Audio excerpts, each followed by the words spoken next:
Centre for Inquiry, Canada's premier venue for secular humanists, atheists, skeptics, and free thinkers. Professionalism.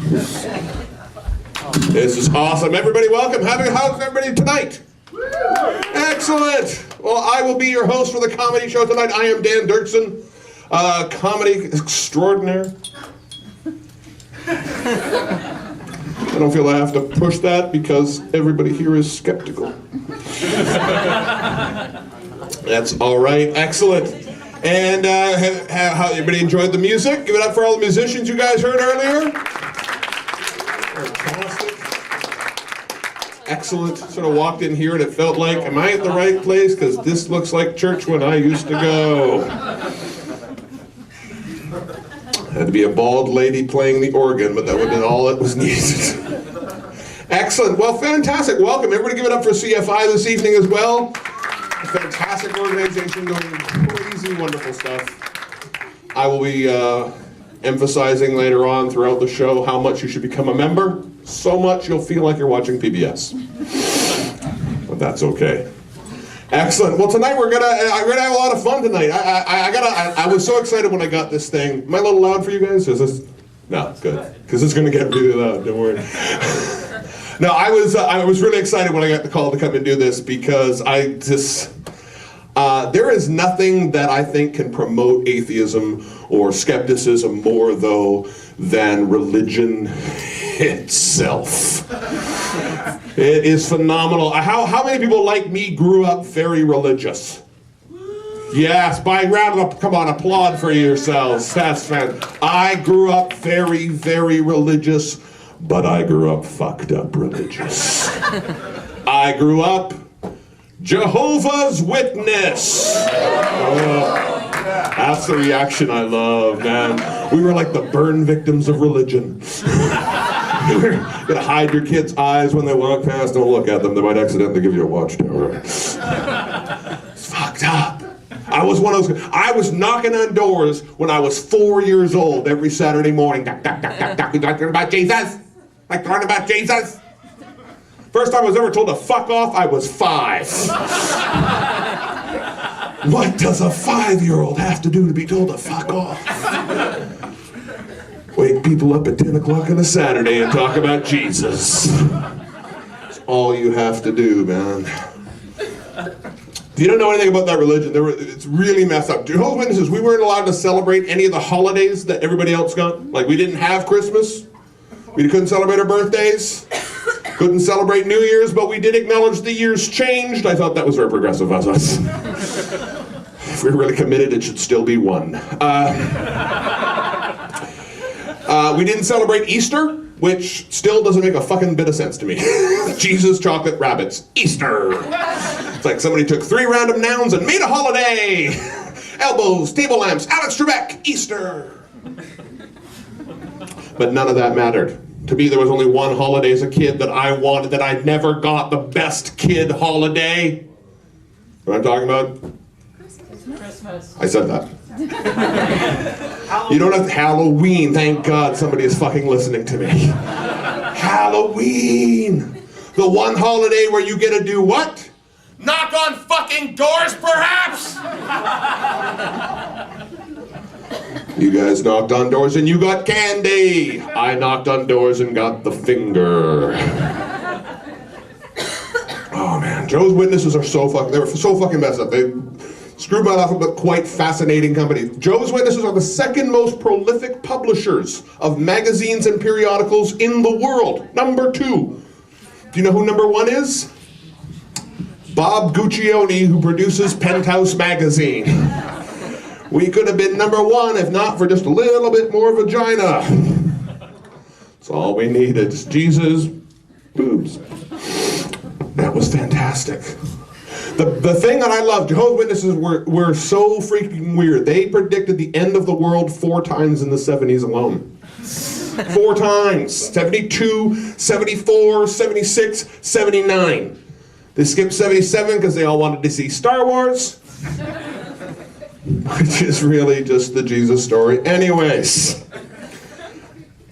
But it was the one that would mess me up the most. The weirdest thing that they ever did when I was a kid was in 1977, they put out an issue of the Watchtower where they had explained that they had figured out what was responsible for all of the evil in the world. Do you know what they blamed all of the evil in the world on? Drugs. Disco. They blamed it on disco because according to Jehovah's Witnesses, disco made you gay. And we know that disco does not make you gay. Disco makes you fabulous. But as a kid, I believed that wholeheartedly. I was terrified. I was terrified that the end of the world would come, and my 4 horsemen of the apocalypse, one was dressed like a cop, one was a construction worker, one was a cowboy, and one was an Indian. Freaking weird, man. But then I left, smartened up, and there is nothing better. There is nothing that can really justify who you are more and justify a decision you made more than being religious and then going back and looking at all the stuff you used to believe in. Holy crap, was I right? I was right to leave. The Bible fascinates me still. I'm completely fascinated. But what I love is I love going back and looking at all the stories and what I used to believe and now what I really realize they mean. Like the one always gets me is the story of Cain and Abel. Already heard that story? Vaguely remember it? Thank you very much for raising your hand. That was good participation on your part. The story of Cain and Abel, which I as a kid read, meant that God went to Cain and Abel and said, "Show me how much you love me," because God is very needy in the Old Testament.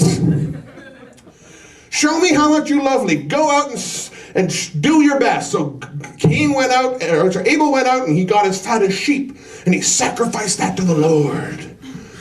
And Cain went out and got his fattest vegetables. Sacrifice them to the Lord, but you can't sacrifice vegetables. You can get them for $3.99 at a mere every night of the week, though. And as a kid, what I believed that story to mean was that I should always give my best to the Lord. And that I should never be jealous of somebody, and I should never be so angry at somebody that I murder them. And now I look at that story and I realize what it means. God hates vegetarians. Cannot stand them. Well, we got a phenomenal show for you guys tonight. We got 4 incredible comics here tonight with your headliner. I want you to give it up for standing in the back of the room, Mr. Kristoff Davidson. Came all the way from Toronto, which, if you've heard, is another city in Canada. Incredible. But first, I want to introduce this guy. This guy is one of my favorite new comics in the scene. He has incredible, wonderful sense of humor, very smart, and looks like that. Ladies and gentlemen, give it up for Mr. Christopher Betts.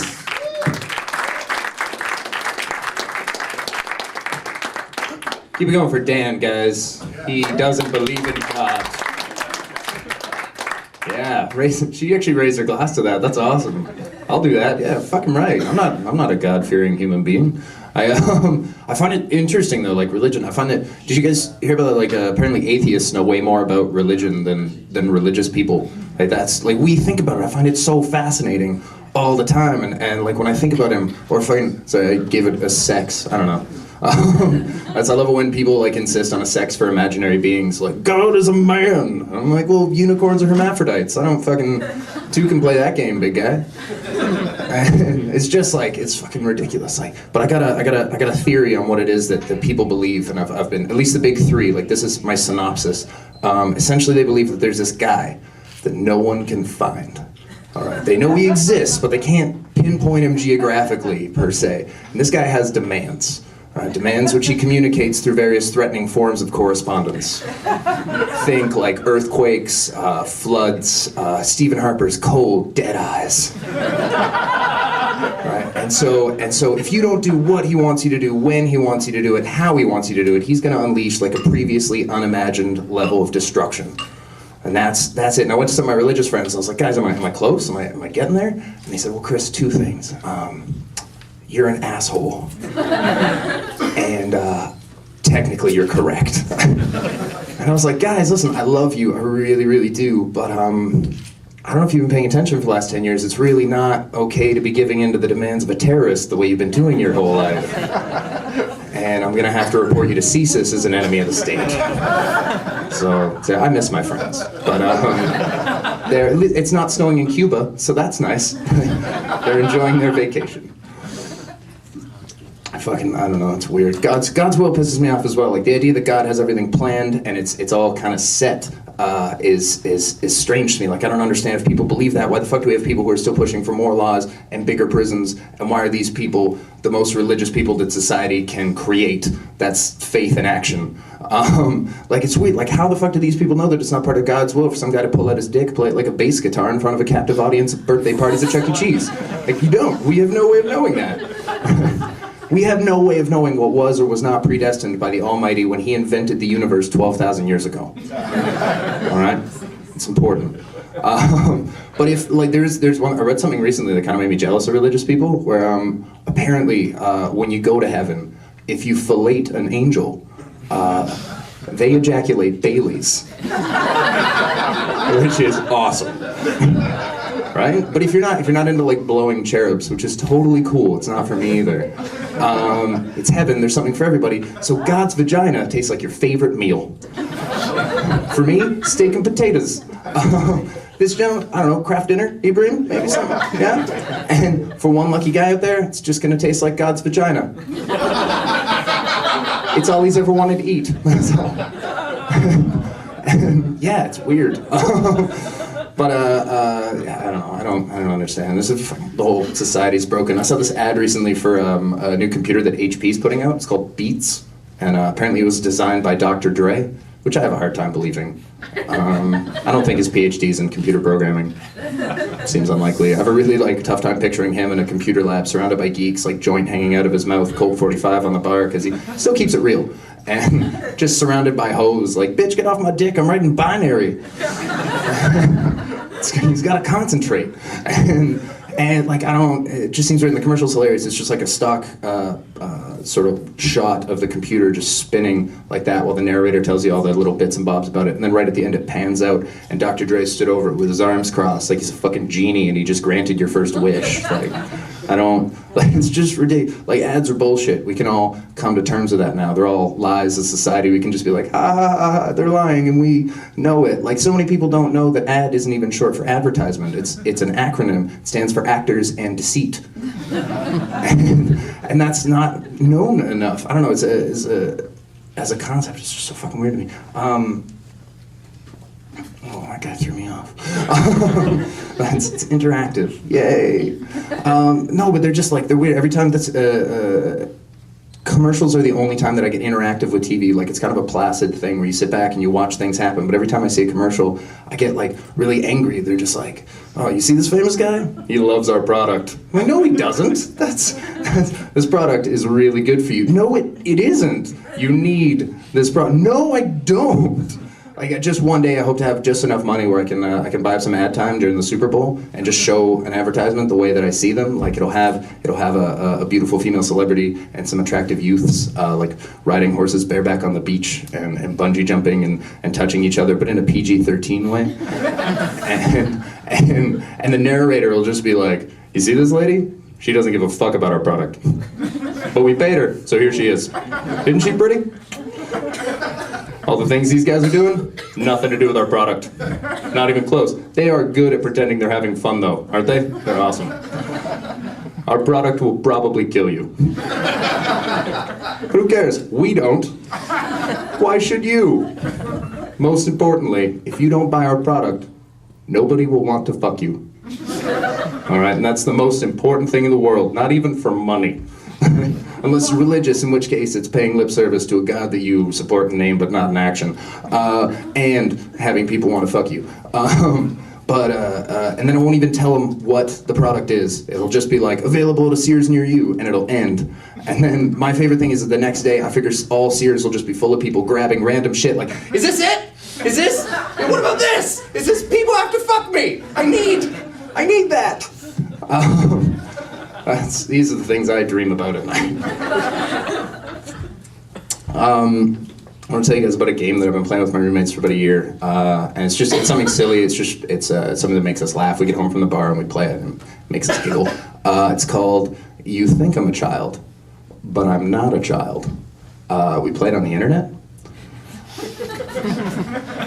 and you probably figured out how it works by now. Essentially, like, we go into chat rooms and we pretend to be like kids on the prowl. And it's so funny, like, it's so much fun. Because we type weird shit, and then old men type weird shit, and we know it's a game, and they don't, so it's hilarious. And this probably seems like kind of a weird way for a bunch of grown men to spend, like, a lot of their time. But it came about super organically, like, it was really natural. We were in a bar about a year ago, and one of my buddies had just seen an episode of To Catch a Predator, and it freaked him out a little bit, and we started talking about, like, whether or not there really are pedophiles, like, hiding behind every bush, or if their prevalence was maybe exaggerated by a bored, shock-based media. And we couldn't come to a decision, so we decided the only responsible thing to do was field research. Because we're scientists, right?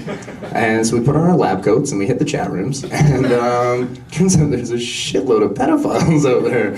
I was shocked. But it's so fun. And girls, like, hate this game. They get so mad. Guys normally think it's hilarious. Girls get really mad at us.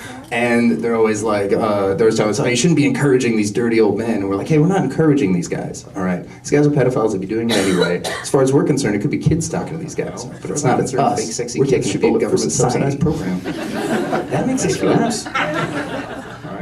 No, it's evolved a lot over the years. It started off with us just typing weird shit, but then we became, like, morbidly fascinated with these guys. Like, who are they? Where are they from? What do they look like? Do they look the same? And so we just started asking them questions. We were like, so, maybe describe yourself. What do you look like? And they lied. Of course they fucking lied. Are you kidding me? What kid wants to hear, like, well, I'm morbidly obese. No hair really to speak of. Clothes on my back though. That's nice.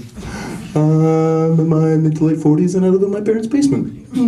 Because kids don't find that sexy. That's not, I don't know if you've seen Twilight, but that doesn't fill the gap. That's not what they're into.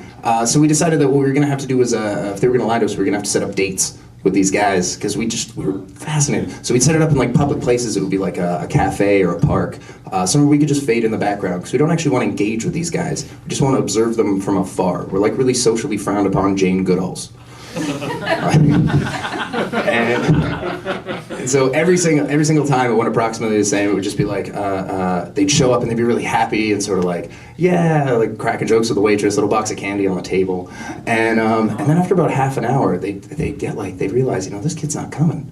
And something would change. They'd get kind of sad. They never got angry. They'd always just get kind of dejected and morose, and their body language would change. And I'll never forget the first time we did it. The guy just, like, you could see it just bang, it changed on him, and he just got kind of pathetic, and we started to feel really bad for him. And then we thought about it, and we're like, wait a minute, this guy came here to fuck a kid, fuck this guy. And then it was hilarious again, and we laughed. Oh, how we laughed. And you might be wondering, like, how do we know who we're meeting up with? And because we don't want to, like, just observe a weird-looking dude for no reason. Like, that's not fair. And so it's just a simple question. We're just like, hey, how are we gonna know it's you? And they'll answer with, like, oh, I'll have a red T-shirt on, or I'll have a blue hat, or there will be a lump in my jacket from the bottle of chloroform. Something the kid's gonna notice, right? And so we have, like, a white whale, and this is, like, when we get it, the game's gonna end. It's never gonna get any better. We just want to be like, hey, how are we gonna know it's you? And the guy will be like, well, I'm an elderly gentleman, and I'll be dressed all in black, except for a little white rectangle just on my collar. Thank you very much, guys. You were a lot of fun. Chris Betts, everybody! Be clapping for that man. It's so much nicer to know he's in a room safe here. Just roaming around society somewhere. Excellent. Everybody having fun so far? Exactly what you thought, or were you expecting it to be a little bit more, I don't know, cuddly? It's not going to be cuddly tonight. We're not going to be cuddly. Yeah, you've been doing okay here? You get some good shots? Who are you? What's your name? Gustavo. Gustavo? Yeah. That's fantastic. Where are you from, Gustavo? Brazil. Brazil. You look Brazilian, you know. Gorgeous and probably should do drag at some point. I don't know. I just assume everybody from Brazil does drag at some point. That's all because I did a lot of it while I was there.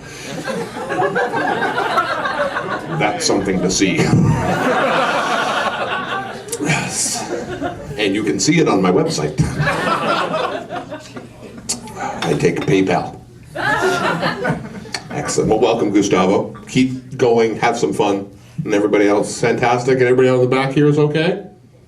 You get some good shots here too, okay? Don't talk to me. There was a panic look of, oh crap, he noticed me. Fantastic, fantastic. I was, one of the things I was talking about before, but being Jehovah's Witness, we didn't celebrate Christmas. And one of the things about growing up Jehovah's, the one benefit I had as growing up Jehovah's Witness though, was around Christmas. Because as a Jehovah's Witness kid, we got one amazing Christmas present that no other child got. We learned very early in life there was no such thing as Santa. Because there was no reason to tell us. So when kids used to pick on us and when we were young, we would ruin their childhoods. Ha ha ha, Santa didn't bring you any presents. Well, technically, didn't bring you any either. Your parents lie to you. Like, that's a new joke. I don't know. I think it's funny. Excellent. Ladies and gentlemen, you guys ready for another act? Get some energy going. Are you ready for another act? That's what I want to hear, ladies and gentlemen. This guy I love. He's one of my best friends in comedy. He is absolutely incredible. Ladies and gentlemen, Mr. Paul Balu.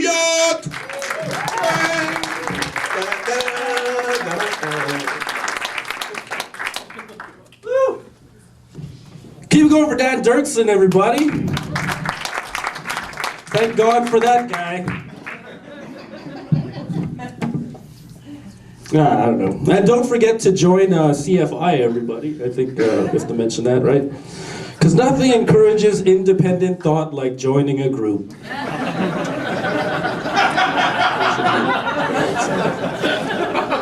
Hello, Gustav. I enjoy your waxes.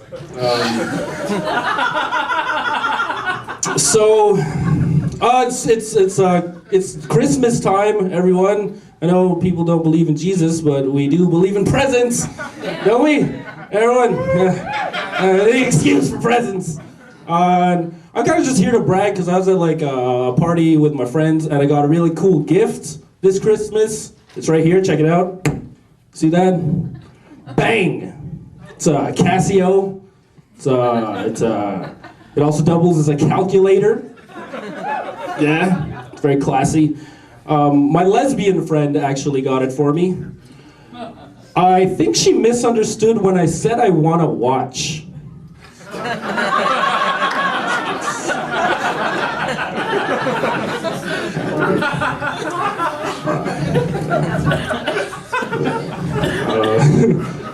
It's nice to see all of you. I don't really wear glasses.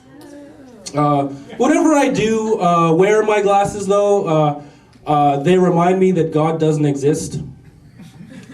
Because if he did, he wouldn't have screwed me in two ways, right?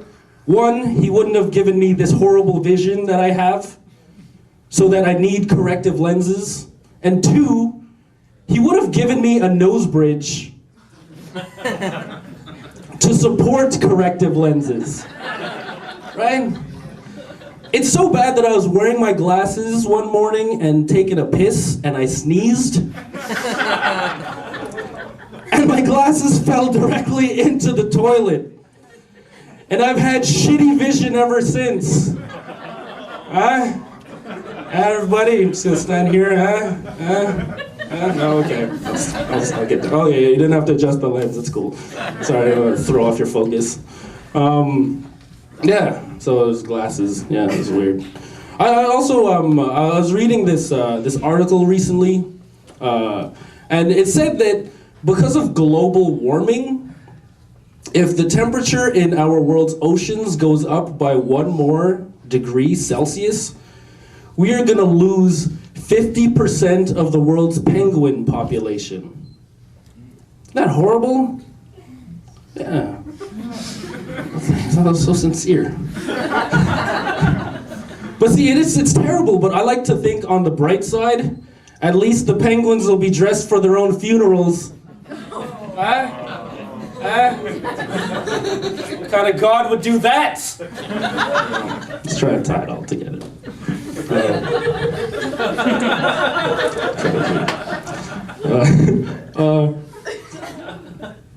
I have a lot of problems sleeping. Because of that, I went to the doctor because I believe in medicine, because that's a good place to put your beliefs. So I went to my doctor because I wanted drugs. But it was really weird. I went in there and I was like, I'm having problems sleeping, and then I told the nurse that, and then the doctor came in and she sat down in front of me, and she didn't really ask me any questions. She just sat there very condescendingly with this pad of paper, and she's like, okay, your name is Paul Balu, that's unpronounceable. You kind of look like that John Gosling, Kate and 8+ dude, whatever, douchebag guy. And you're doing stand-up comedy to help further your career as a waiter. Here are some antidepressants. So I took these antidepressants and I took the box and I flipped them over and I looked at the side effects for taking it.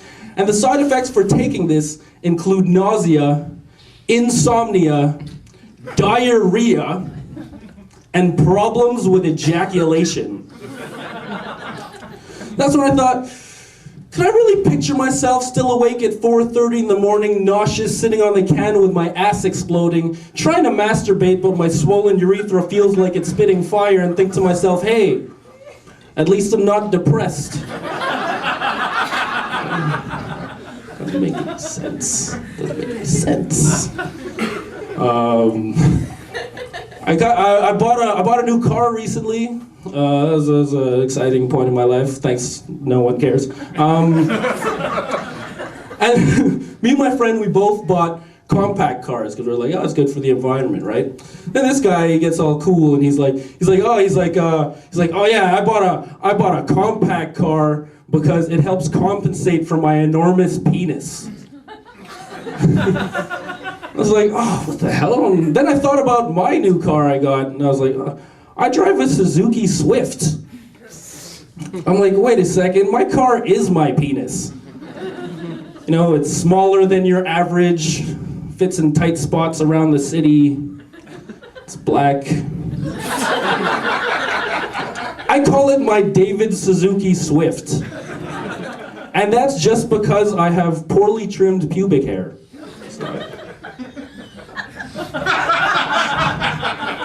In the back door right there.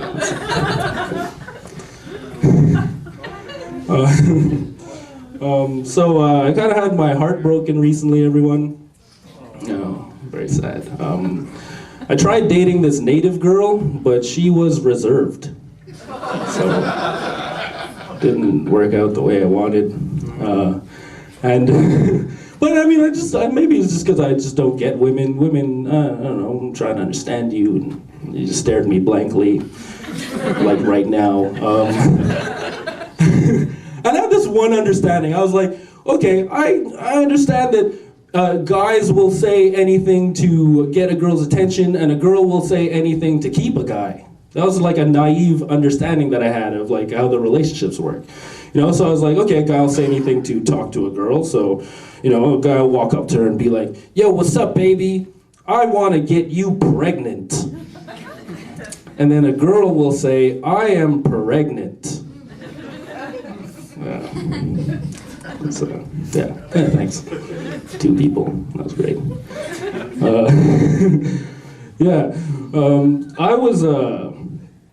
I'll tell you a story.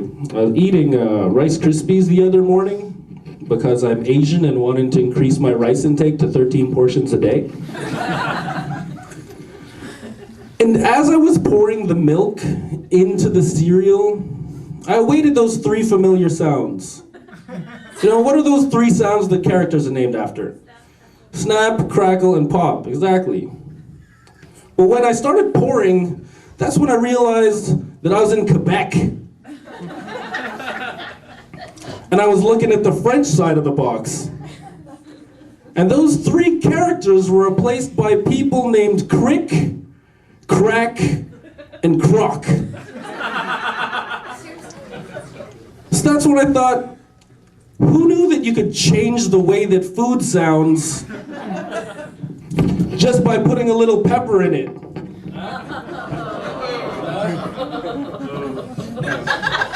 Sorry if I offended the Quebecois over there. But hey, thanks for letting me into your country. All right, I'm Paul Balu, everybody. Thank you for that. Well, be everybody. Keep laughing. Oh man, isn't this a good-looking show? It's a good-looking show. I mean, and me, you know.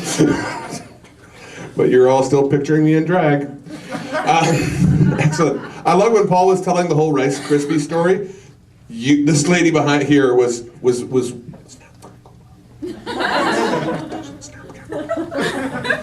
elbowing the guy she's with.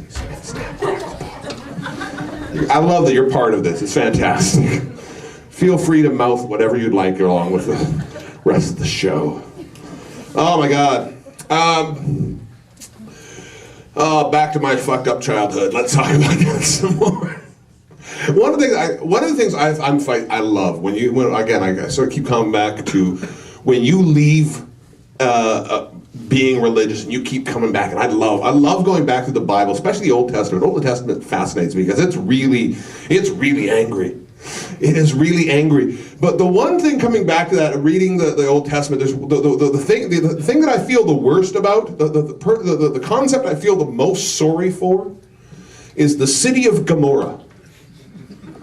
You know, cities have heard the stories of Sodom and Gomorrah. The city of Gomorrah got burned. Like, at least the city of Sodom got something really cool named after it. You know. And what was wrong with Gomorrah? Like, was it like a suburb, and it just sort of got caught in the fallout, or did they come up with a sex act like so crazy fucked up that we just don't even do it anymore? Like everybody from Sodom, what do you guys do over in Gomorrah? Oh, we've got this move. We call it Gomorrahizing somebody. What we do is we take our penises and we push it into the woman's vagina and try and punch a hole in the perineal wall and then bend it around till it comes out again. What the fuck? What do you guys do in Sodom? We just fucked them in the ass, seriously. Seriously, that is messed up. But the thing I love about that story is the fantastic part of it is the story of Lot and how the whole thing comes with the angel came to visit Lot. And when the angel came to visit Lot in Sodom, the first thing that the people of Sodom decided to do was to go to Lot's house so they could ask if they could rape the angel. Could we rape the angel? Apparently, Sodom was a lot like Kingston about 10 years ago. Like, that is fucked up. And the best part is Lot goes, no, don't fuck that. Tell you what, take my daughters, rape away. And they went, yes, take us. And I know how they feel because I have been stuck in a room with really religious people too, and I would rather do anything to get out of that. That's terrible. But then the kicker on that whole story is that God burns Sodom and Gomorrah, and Lot and his family leave, and his wife gets turned into a pillar of salt. And so the best part is Lot's daughters, who are a little fucked up anyways, they went, oh my God, the whole planet has been destroyed. We have to repopulate. Let's get Dad drunk and have sex with him. That's what's in there. That's awesome and terrifying because I don't know how big they thought their cities were. You know, my mom's in Vancouver. If there was an earthquake and just my mom and I were left, before I said, jump on this, I would make a phone call. I would check a Facebook status update. Something to make sure I didn't have to do that. Ladies and gentlemen, you ready for another act? All right. You guys are in for a treat. I love this guy. This guy's one of my favorite comics going. So ladies and gentlemen, Mr. David Hetty.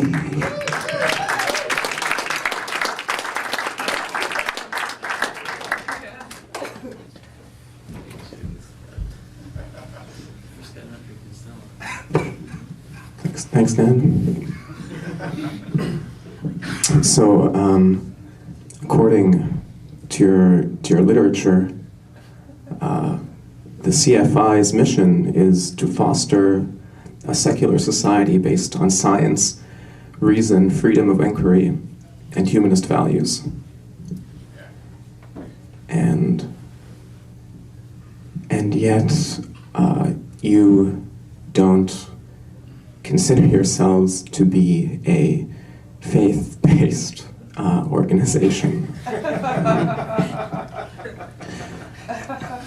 No, it's simply just a real treat for me as a comic to perform before an audience which has such an obviously acute sense of humor.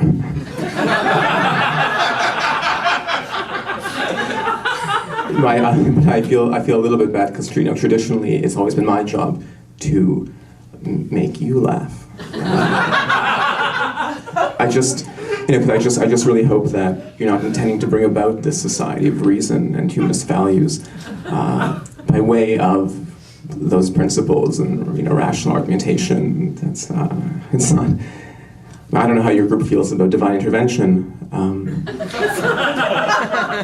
or some sort of horrific transcendental violence to cleanse humanity, but they know what would happen then to your web server or the values you espouse. But no, I mean, I hope everyone's having welcome. I hope everyone's been having a nice weekend, as have I.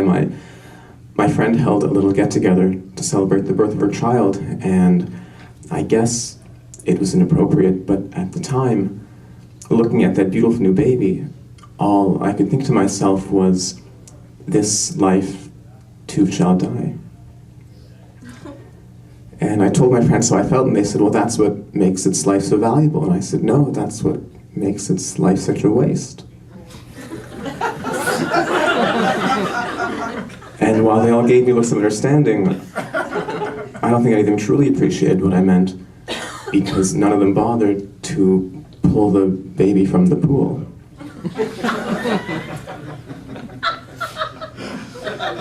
But I remember when my girlfriend was pregnant and she wanted to keep the kid, but I just wasn't ready to be a father. And she said, when we leave this world, don't you want there to remain something behind that's a part of the two of us and a symbol of the love we have for each other? And I said, of course, but I'm just not ready to be a father. And so we compromised. We went to an artisan's workshop and we crafted with our very own hands this mug out of clay. And we signed it and everything. And now that's where we keep the aborted fetus. Oftentimes, comics will come up here and try out new jokes for the first time, but I'm just going to tell a bunch of old stuff that's never really worked. But can I assume that this is a fairly well-read audience? And I can make jokes about the critique of pure reason. That we're all sufficiently familiar with the things in themselves. It's okay. Those are my cultural references. So, no, but for those of you, who prefer the easy dick jokes, don't worry. They're coming. No, I'd like to apologize for me bringing my notes up on stage, although, you're really not paying me enough to bother putting my material to memory, so an apology really would not be in order. But wait, so I just want to understand that each of you felt as though the most befitting way of sort of giving expression to your incredible appreciation for the infinite value of free, independent thought was to acquire membership in some sort of collective with a hierarchical power structure and emails and things like this. And I could be, maybe I'm a cynic, but to me it feels no different than the church, for instance, like some sort of elaborate scheme for you all to get laid. Except of course, you were expected to use condoms. My girlfriend, though, she absolutely refuses to use any form of birth control whatsoever, and it's really changed my world to know that now each time I have sex, there's the real possibility of me bringing about not only a brand new life, but also a single mother.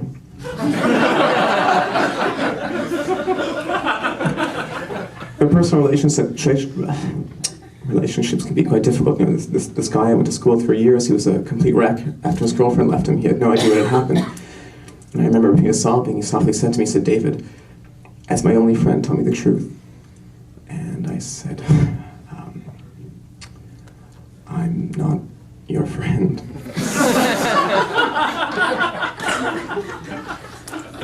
Last night, though, I hit my girlfriend so hard.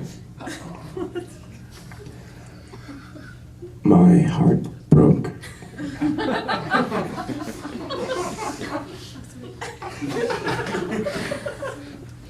You guys are really sensitive for a bunch of eugenicists, you know that? I just want to make sure, though, that none of you have any sort of affiliation with any organized religions. Because, you know, it's always a great relief for me to perform before an audience which has, you know, absolutely no political or economic power.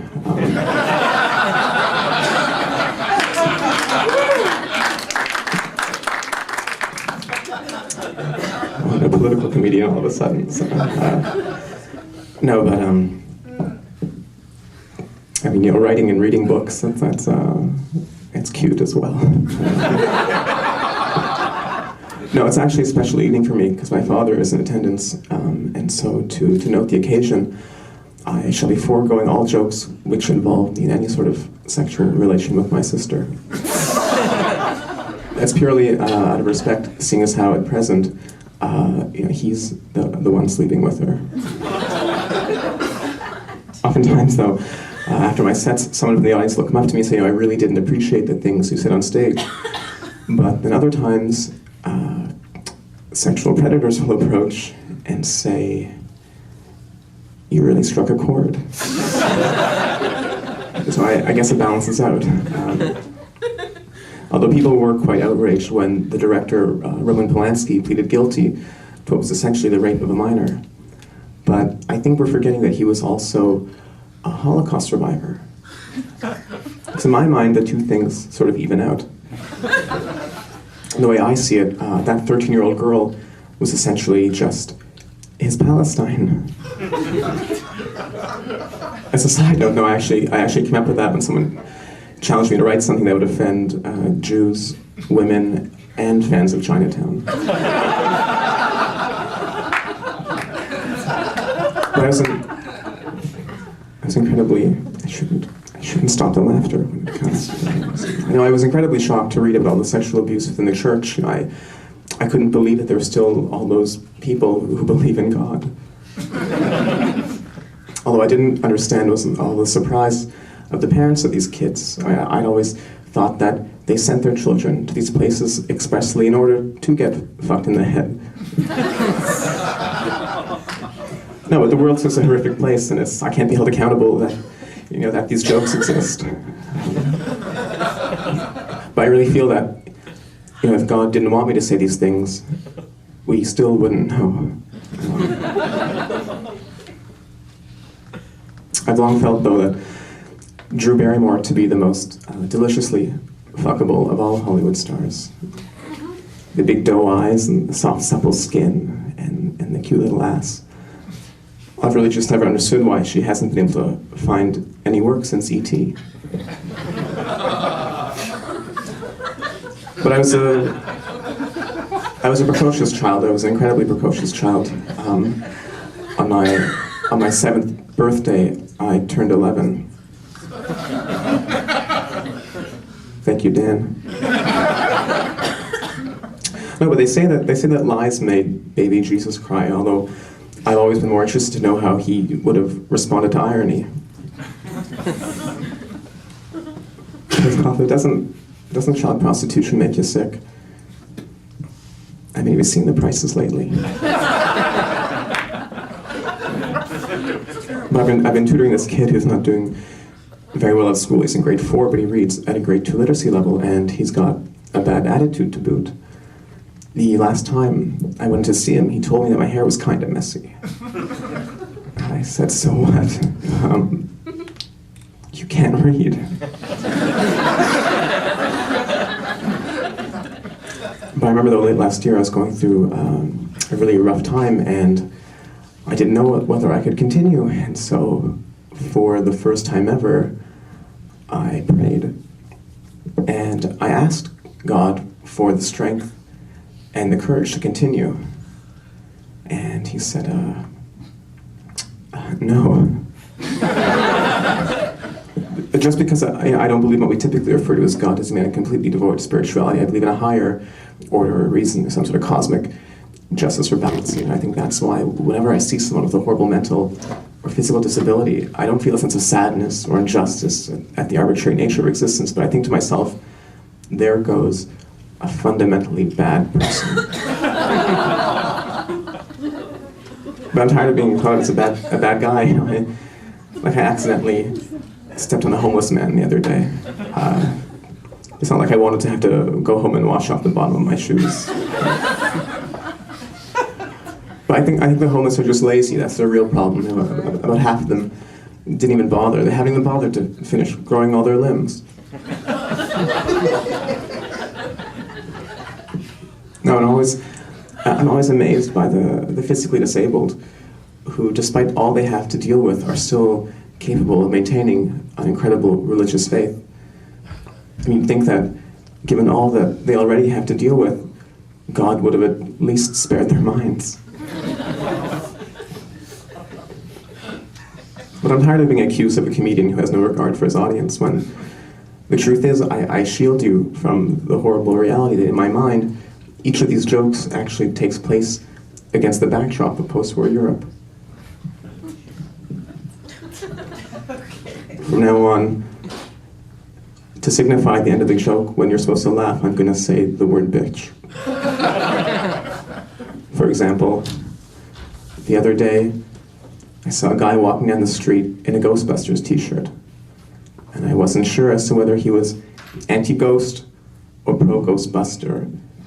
Bitch. But they say there's a fine line between comedy and tragedy, and I agree. I mean, personally, I've never been quite exactly sure where I stand on the issue of genocide. Because on the one hand, undeniably tragic. But on the other hand, undeniably funny.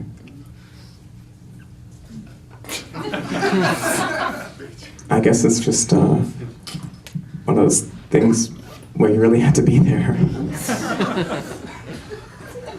But I really do believe that it's out of the deepest, most profound human suffering which emerges the highest comedic achievement. And I think that's what makes the efficacy of the death camp so tragic. All the jokes that never made it out.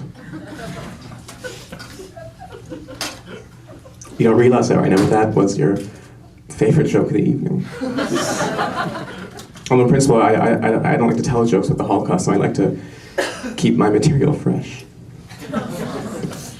Now, I'm sorry, though. I know you come here expecting to laugh and enjoy yourselves and have a nice time, but you know, life isn't fair.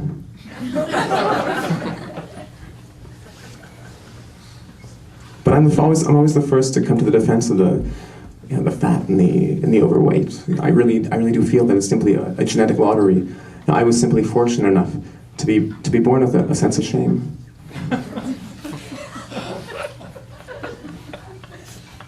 Although one sort of political movement I do have empathy for is those who are fighting for the right to assisted suicide. I mean, not being able to kill yourself, that's no way to live. But I'm on a strict daily regimen of medication. I take the yellow pills for my anxiety, and I take the blue pills because who knows where the yellow pills have been. Although my mother's been getting along. The last time I went home, I discovered that she'd recently renovated my room into a place where a kid would have been happy growing up. Well, I remember asking my mother what happens after we die, and she said, "Daddy goes to jail." So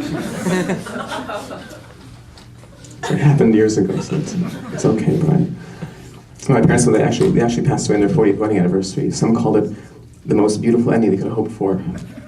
I called it a murder-suicide. Sadly, though, my father's dying wish was never fulfilled. If I remember correctly, it was I don't want to die. Over the years, I've developed quite the dry sense of humor, although I do still have trouble keeping a straight face when sucking cock. Well, I recently joined Montreal's Gay Straight Alliance. We go around the city beating up the bisexuals. I understand that, sexuality isn't a choice. Accordingly, I don't blame them for my bigotry.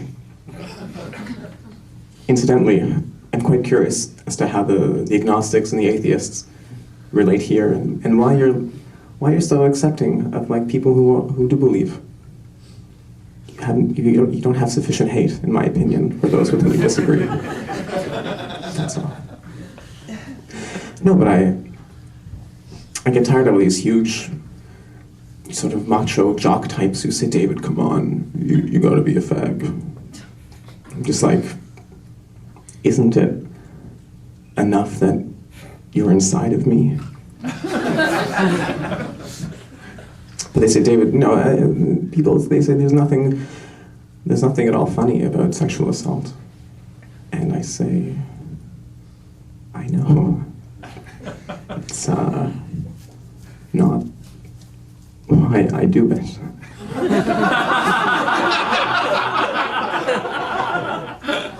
Oftentimes a comedian will tell a joke that he knows isn't very good because he's lazy, but this isn't one of those jokes. You're just a bad audience.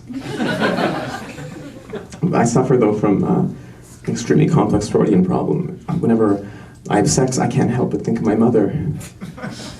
So obviously, it makes things quite difficult whenever we try to role play.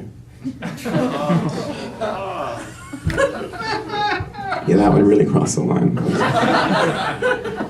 My girlfriend was quite relieved to find out that my blood tests indicate I have no STDs. I, however, now have to come up with a new reason to always be coming in her face. Every year, though, on my birthday, I like to hire a hooker and have her indulge me in my deepest fantasy, in which we pretend that I'm loved. Oftentimes, though, women who've actually had a miscarriage can have difficulty appreciating the things that I say on stage. It's almost as if something died inside of them.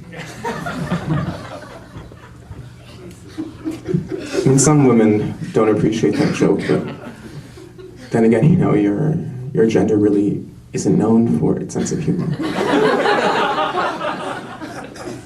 Last weekend, though, this friend of mine revealed to me that she has cancer. I, however, chose not to burden her with how she ruined my evening. My psychiatrist says I'm doing much better, which is strange, though, because I don't have a psychiatrist, but then again, I figure, good news is good news. But I told my sister that, I think the one thing preventing me from killing myself is the fear of what it might do to the family. And she said, "David, you have to stop living your life according to what you think will make other people happy." But I think I'm getting better, and I'm getting healthier. I no longer find myself writing jokes about rape and murder. Now I just go out and do it. I think, though, that the closest I ever came to a spiritual moment was camping out in the Sinai, and it was perfectly silent and pitch black, and I just felt like the entire cosmos and billions of years had conspired to instill in me this feeling of the total and utter meaninglessness of life.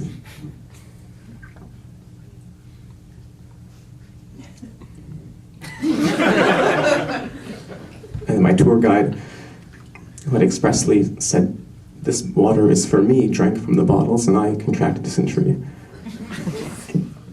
And I guess the bacteria must have started questioning why it was as opposed to was not, and formed gymnasia and temples, and then had bake sales and stuff, and the hotties at the mall said, no, we're gonna go listen to comedy on a Saturday night. And then the others also just went to say, we're gonna put on the show, so. But I've recently been on the lookout for some expat Sudanese chicks. It's not that I find their slender faces or cool dark complexions to be especially attractive, it's just that I think it'd be a lot less pressure and work to date a girl who doesn't have a clitoris. I actually told that joke one evening we were working with a women's shelter. It didn't go over very well at all. Anyway, I fucked up the timing and everything. I've been feeling like a little bit of a prick recently. I lied to this girl so she'd sleep with me. I told her I was dying of cancer, but it's AIDS. Anyway, that's what I have for you this evening. Have a good night.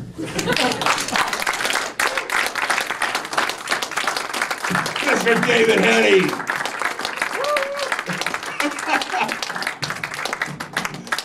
Just the shakes and feel bad about myself. Actually, you guys having fun? Give it up for all the comments you've heard so far. A reminder, if you aren't a member of the Center for Inquiry, ask them some questions about it. That's what they do. That didn't go anywhere at all. Center Inquiry, become a member. It's awesome. Fantastic. Let me see. Before I bring up your headliner, I feel a bit bad. I have been making fun a lot of Christianity all night. So here's one I thought of the other day. Is, I have a friend of mine who's Jewish, and and I was talking to him, and when I think about that, and it's like, for thousands of years of slavery and oppression and lost in the desert for many years, and then the Holocaust, and then all the oppression that's going on in Israel and Palestine right now, they really hold on to that chosen people thing a little too hard. Chosen for what? Well, it's a new one. I'm gonna try it. Whatever, I don't care. I was actually watching this really cool documentary the other day. I was on History Channel watching this documentary about human technological advancement through the decades, and it sort of started with the Stone Age and how it involved the Bronze Age and the Iron Age and all of that. And when I started looking at all the ages and how our technology has advanced, to me has realized that if there is anything that is a definitive proof that there is no such thing as a God, it's the fact that if there was a God, Moses would have had an iPhone. Think about that. I mean, if Steve Jobs can come up with it, I'm pretty sure your super being in the sky could figure one out. It's amazing to me. It's amazing. If Moses had an iPhone, the Ten Commandments would be so much easier. You wouldn't have to climb up a mountain and watch some guy magically carve words in fire into the stones on a rock. No. It'd been an update to iTunes. Just license agreement, accept. Fantastic. And if there was such a thing as that, then there would the iPhone, then the Israelites wouldn't have been lost for 40 years in the desert, because they would have had Google Maps. It's over there. Fuck, we're just going in circles. Told you I saw you that bush 3 times. With that amazing note right there, ladies and gentlemen, you ready for your headliner? Are you ready for your headliner? You guys are in for a treat. Ladies and gentlemen, coming in all the way from Toronto, my friend, Mr. Kristoff Davidson.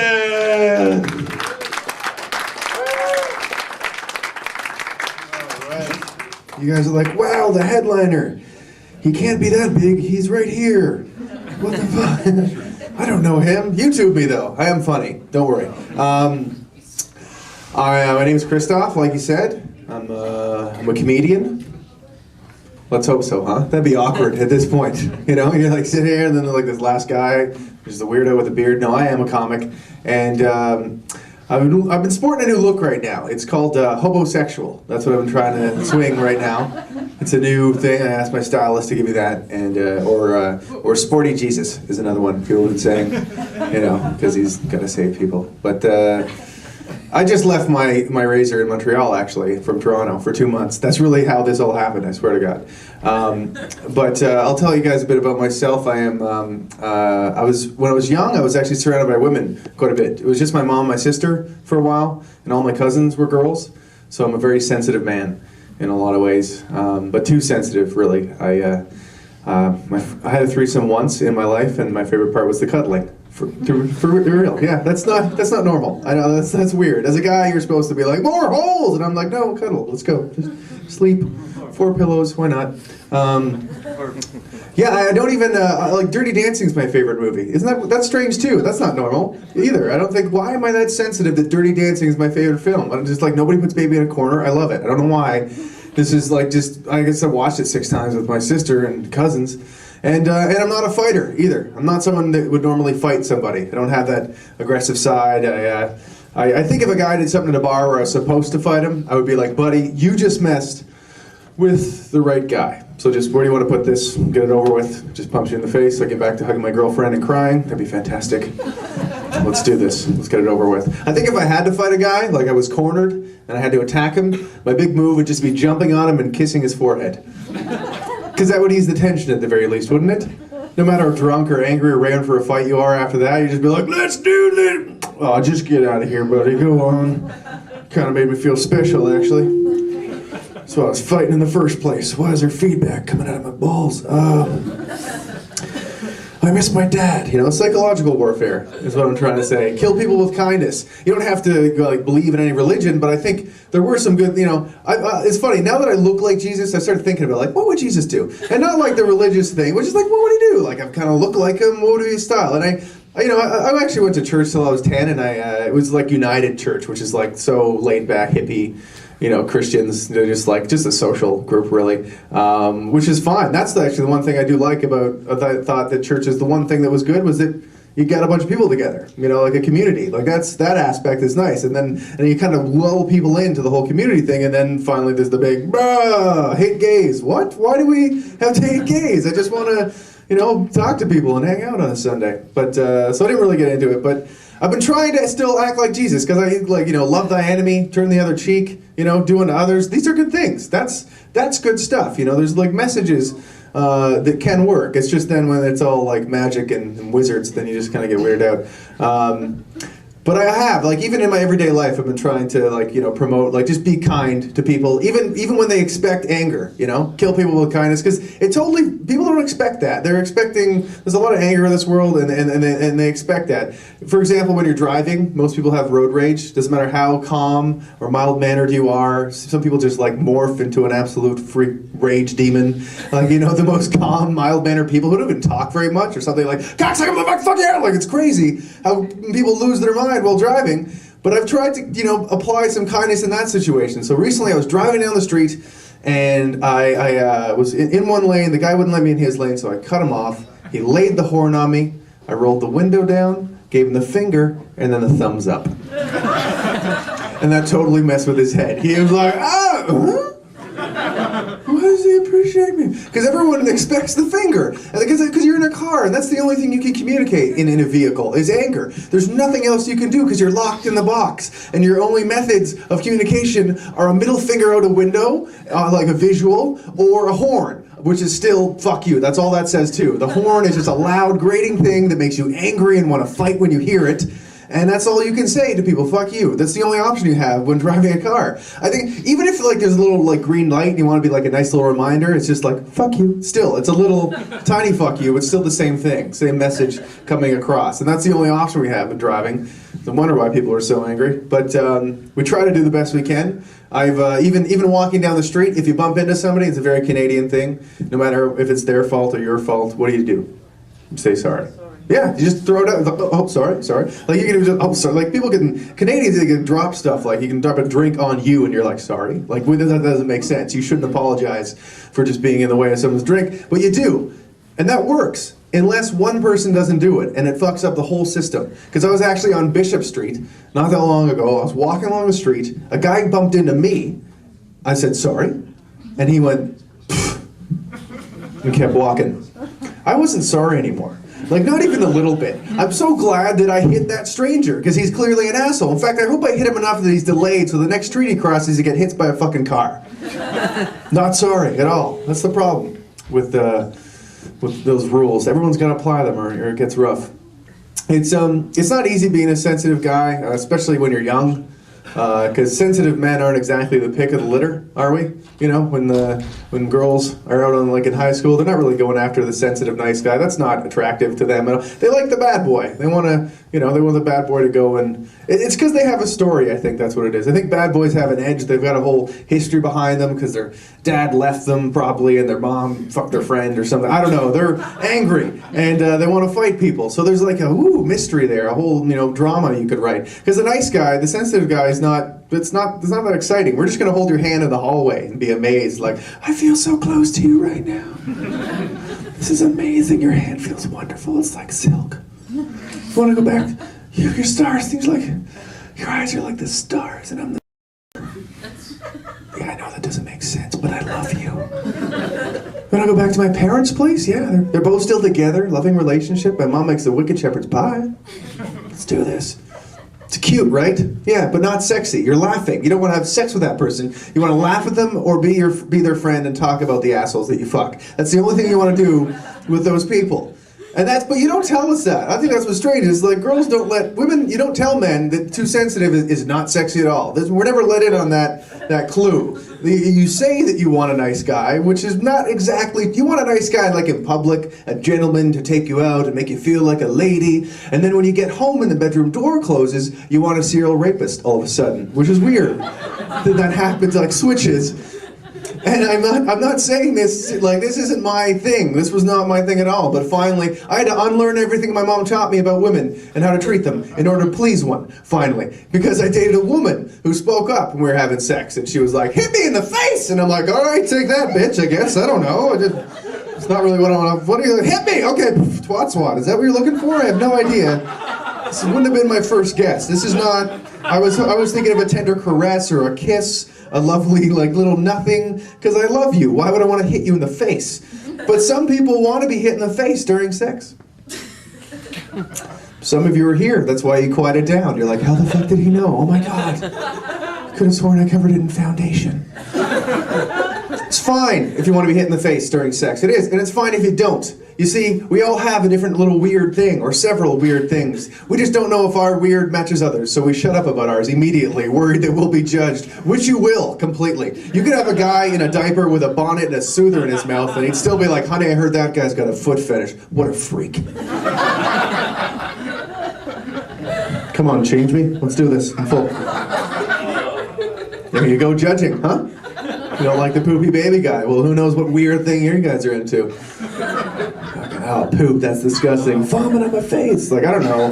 Whatever your thing is, it's fine. Just, have at it. There's not enough time on this planet to stop people from doing what they enjoy that doesn't hurt other people. But we do. We judge each other constantly. So much so that we don't even feel comfortable taking a crap. Honestly, we don't feel comfortable shitting in public bathrooms. We don't. We're afraid. There's a fear there. We're like, you feel anxious when you do it. You get nervous. Someone else is gonna get you. Like shitting in a toilet. I don't know, but you do. You get the best, weirdest ideas of like hiding it. You're like, fuck, I'll just put my shoes up. That way they won't identify me when I get back in the restaurant. As if that's what people do that. And what are you expecting? Like, as if you get back later, like a couple minutes later, is gonna walk by your tail and be like, I know what you did. So you hide in fear in the stall, waiting for someone, just putting your feet up, waiting for someone not to just see you there, and then you're just waiting like, oh,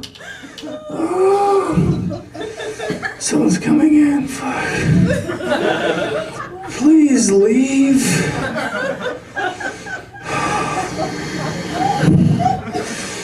Don't wash your hands, just fucking go. Okay, I gotta be quiet, okay. I am a stone. Yeah, that's it. Yeah, no one can hear me. That's right. No, I am a shit ninja. That's what I am. Yeah. No one's gonna hear any of this. I'm gonna be fine. I gotta get away with it. It's gonna be okay. Oh God, someone heard that for sure. They're calling security. I'm sure. They're not, but we still get that nervous. We get scared for crapping in a toilet, which is odd because I'm pretty sure it's the best spot we've found so far. I hope so. That's the whole point. Our bodies are getting rid of it. We should be concerned if it smells good. It smells like vitamins. I think I need this. It smells important. Where the fuck that is right there? What is that? Vitamin B? Why am I shitting minerals? That's not cool at all. No longer healthy. Yeah, something to consider.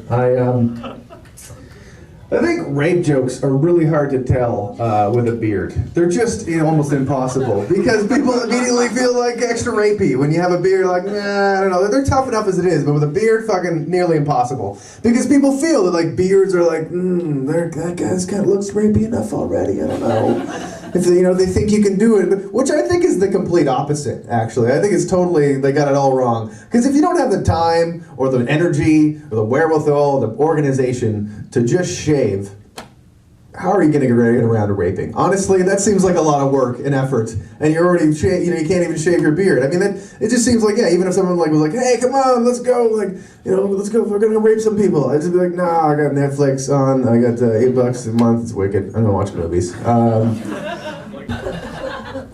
When you loop it all around like that. But they are funny. Like, people have started to use, I don't know if you guys heard this, but like, kind of within the thug culture the last couple of years, guys have been starting to say compliments to each other from one guy to another, which normally, if you're a little like, if you're a bit of a tough guy, that's weird, but they would just say it, but then they just put on a little tag at the end in order to not make it gay. They'd be like, dude, it's good to see you. It's been a while. No homo.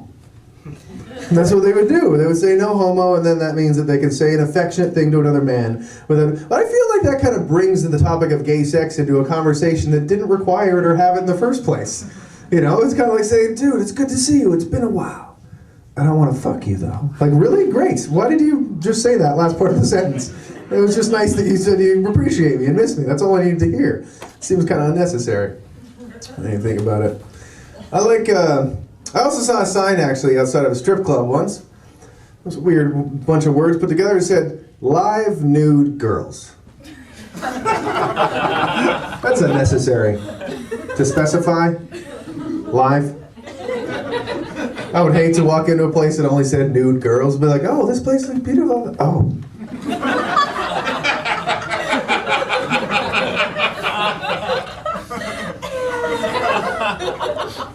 Guess I just leave $1 and get the fuck out of here. That was not sexy, that's for sure. Not going back there.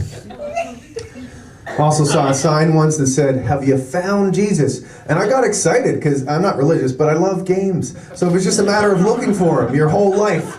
Like a giant game of hide and go seek across the entire planet. A whole lifetime of hide and go seek until you're like, I got a feeling about this garbage can. Ha! And he's like, damn it, you found me! You win! I could get into that. That would be fun. I would like that.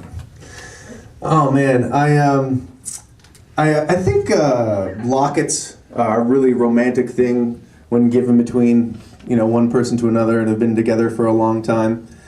But I think that they're creepy if given on the first date. That's what I've decided. Yeah, I think just be like, here's a picture of me as a baby, and this is your profile pic. That's what I have. There you go. Hope you like it. It would make for an even creepier second date if it was like, where's your locket?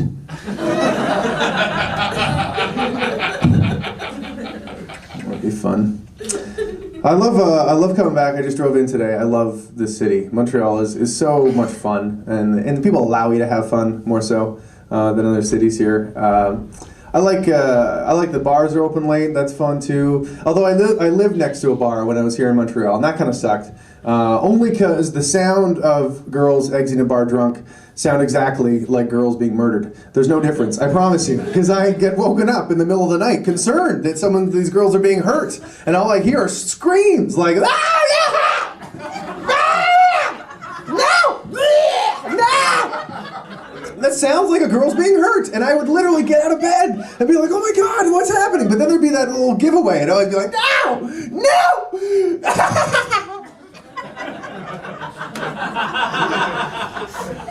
And immediately at that moment, my concern would change, from like, oh my God, is she being killed? Oh my God, someone kill the bitch right now so I can get some sleep. Be fantastic. It's a fun place, this city. Tam Tams, you guys familiar with that? You guys on Sundays in the summer? For those who don't know, it's probably the older folks, that's where your kids go and smoke pot every Sunday in the summer. Thousands of people go to the park.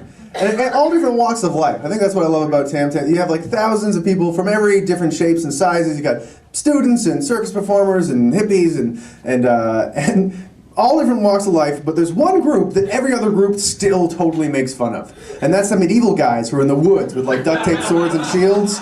And they play their Lord of the Rings tag, and they have full spear. Even the hippies are like, those guys are faggots. It's ridiculous.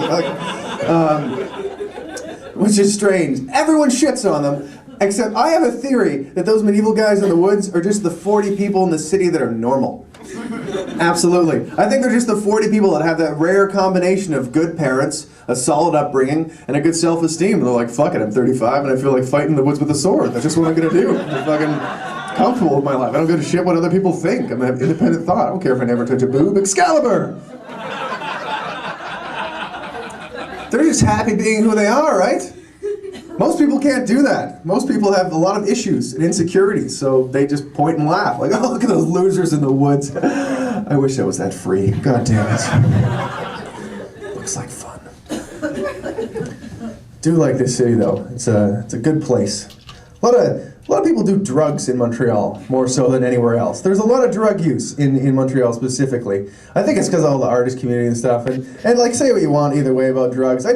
I find it interesting that like most of the drugs with good side effects are illegal, and drugs with like horrible side effects like death and depression and like violence are like sold by the government. I always find that strange. Isn't that weird? All the drugs that like I don't know, open your mind and give you perspective on where you actually are within this universe are okay. Stay away from that. That's illegal. And then shit that just gives you cancer or makes you beat your wife, or an addiction like gambling, sold by the government. Isn't that weird? Isn't that kind of fucked up when you really think about it? I think that's what it is. They're just really afraid for people to do that. And I'm not promoting drugs, in general, because most drugs are shit, actually. I'm promoting good drugs, is what I'm saying. I'm not saying go do drugs now. I'm saying find someone who has really good drugs and then do them once or twice, because they're great. But you can't find that. I think that's what the real problem is. You can't find, most drugs are horrible. Because they've been cut down and turned into, it's like getting a bad bottle of debonair wine. And it just gives you a headache the next day. But if you spend more money or get, a nicer vintage, then you feel great. So yeah, go drugs. Speaking of which, no, I actually wanted to switch topics here, talk a bit about some relationships, some that I had here in Montreal. I was with this one girl, and she got jealous a lot, but not of girls in the present. She was jealous of girls that I used to date in the past, as opposed to girls I used to date in the future, I guess. I don't know. So she would get all upset and see a photo of an ex and be like, oh my God, you dated her, she's beautiful. Or see one walking down the street like, oh my God, you dated her, she's beautiful. How do I measure up to that? And I'm a sensitive guy, right? I was like, look, baby, I've dated some beautiful women, but I don't need that shit anymore. I got you. You're so good at math. Yeah, a little Darwin joke for everybody, huh? She was, there's a lot of pressure for women to look good in general, though. A lot of body issues that women have to deal with, which is sometimes too bad. It is. It's tough because you always see these billboards and photos of this ideal image that women are supposed to attain to, where they take these pictures of women right before they starve to death. It's true. It's like click and then they die, which is strange. And the saddest fact about that is you ask any actual hetero guy, and they're not even into the whole like feed me, I'm a 12-year-old boy kind of look. That's not even their thing. Like the whole like look at my ribs, I'm starving. Ugh. That's gross. And yeah, hetero guys aren't really into that. That's not like, I mean, there are probably a bunch of fringe guys. There's always exceptions. Some guys are like, yeah, I like skeletons, but that's weird. Look at what guys get caught, or get in trouble looking on the internet. Those women are packing heat. They got like weight on them, a sign of health, something that might support a baby at some point. And because it's fertility, that's attractive. Like 90% of guys are into that. The other 10% are gay. So it doesn't matter. They're not going to sleep with you in the first place. So no need to worry about that. But there's a type of woman I think that can get, you kind of get too good looking, for real. It's when, it's actually, I think it's like the type of girl that like kind of gets ready and then spends like 2 hours before they can go outside to just put everything on. Like, and you kind of get this like severe, angry face for some reason. I don't know, you spend a lot of time to get all done up and then you're just mad. Because it's like a severe makeup face. It's just from putting, I think it's from putting it on. You're just like,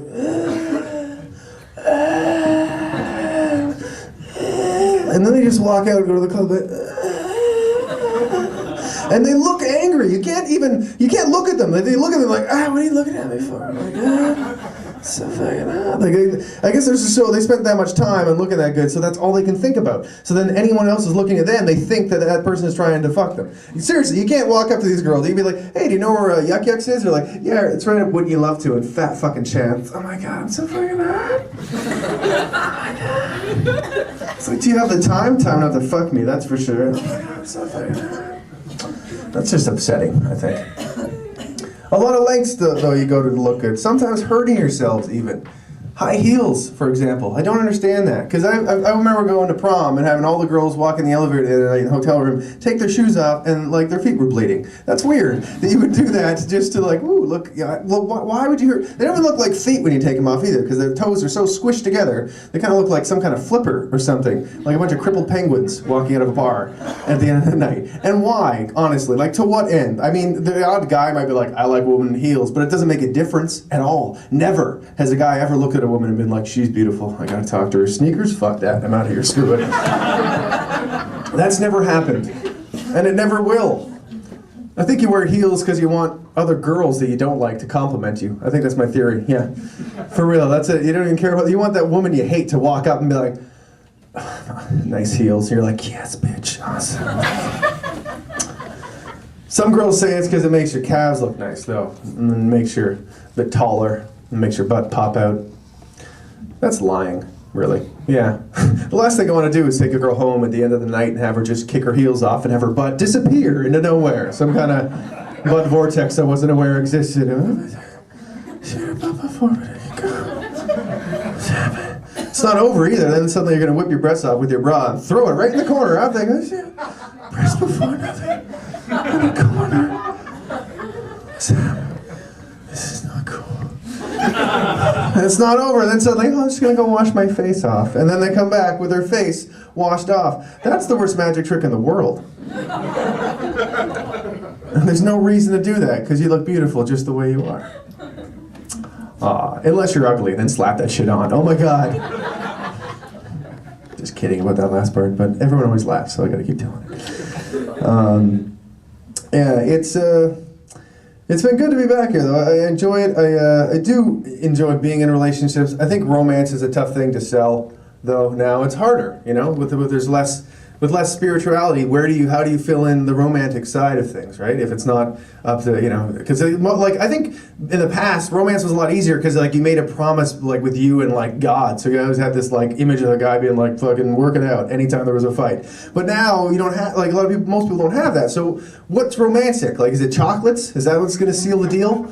Like flowers? A diamond ring? Is that supposed to be the thing that locks it in? Because I feel like those things can be romantic, but they also can. They can also just cost money. Like you could also just get a bunch of money and buy it for something and be like, here's a fucking ring, I don't give a shit about you. You don't have to care about the person. I think, so there's very few things left that like, no matter how much or little money you have, still would take a lot of thought and consideration for that person you love.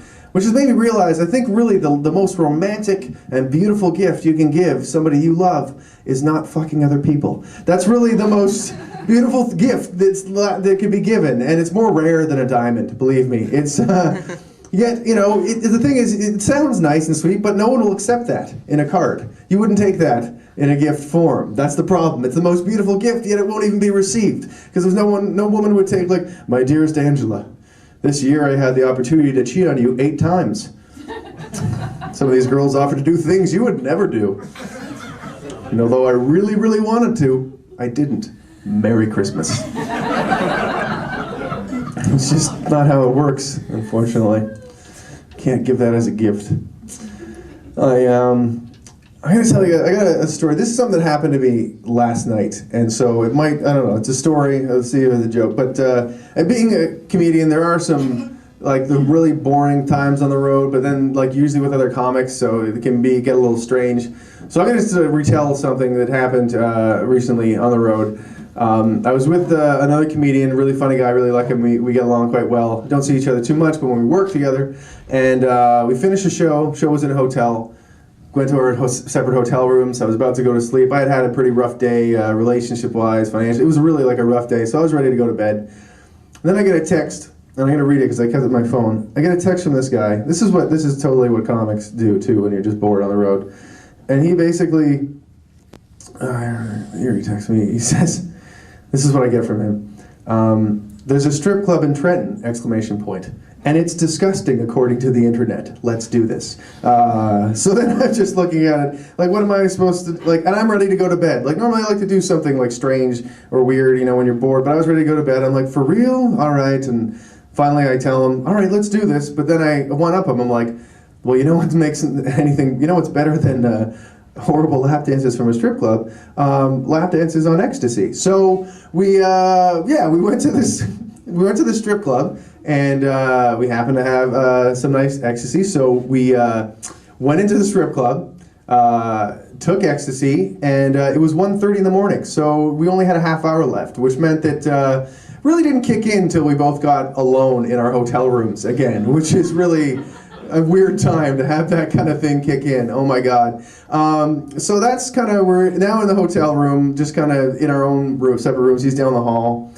And what happens to me when I do drugs, often certain drugs, I get very motherly. I get like my mother's very mothering, and I just kind of develop that. So if I ever do mushrooms or that, I kind of like want to make sure everyone's okay, like all the time. I just want to make sure everyone's feeling okay, and that everyone's all right and not feeling too bad. So I immediately text the guy. I just tell him, make sure to drink lots of water, and then 10 minutes later, so then I get into this whole writing. I'm starting to like write a bunch in my notebook, writing this joke that I like think is fantastic, which I'm not even gonna fucking tell today. That's how fantastic it was.